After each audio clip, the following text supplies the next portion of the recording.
What's good, YouTube? Let me tell y'all about this disturbing dream I had about a home invasion.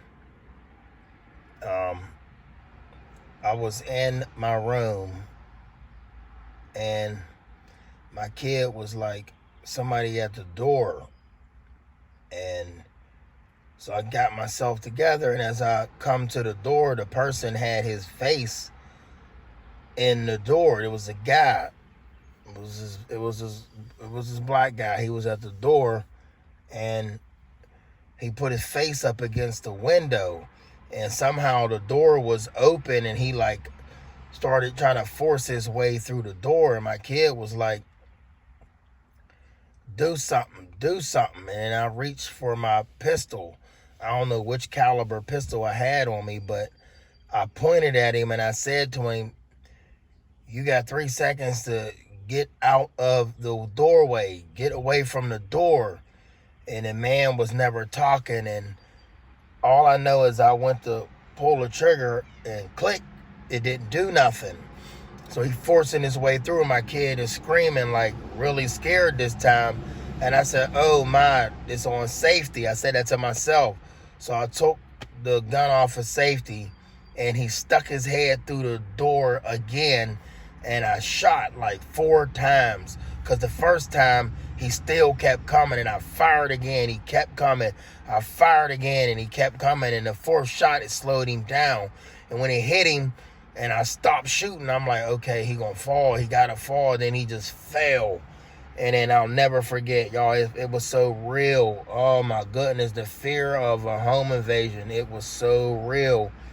As ready as I was, my heart was still beating, for the simple fact that I couldn't believe that this was actually going down like that.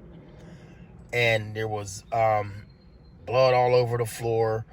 And keep in mind, in the dream, you have no control over it. You just go with the flow. So I uncocked the gun.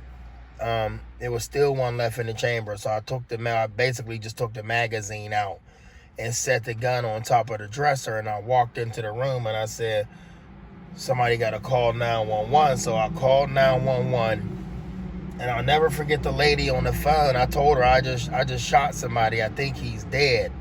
And she said, okay, give me that. I gave her the address. Everything was muffled. I barely heard what she was saying, but I guess she heard what I said.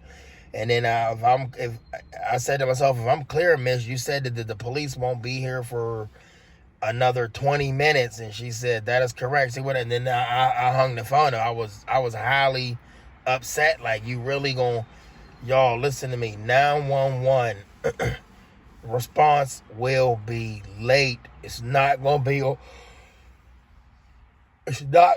on time. And you ain't got time to pick up no phone to call 911, because once again, when that man was sticking his head through the door and trying to get through the door, he could have been shooting, and the phone wasn't in hand anyway in his dream. So I went to the window to see if the people outside, it was broad open daylight too, by the way, outside, but it was nighttime when he stuck his head in the window. So I went to the window and I went to go see if anybody had heard them shots that went off.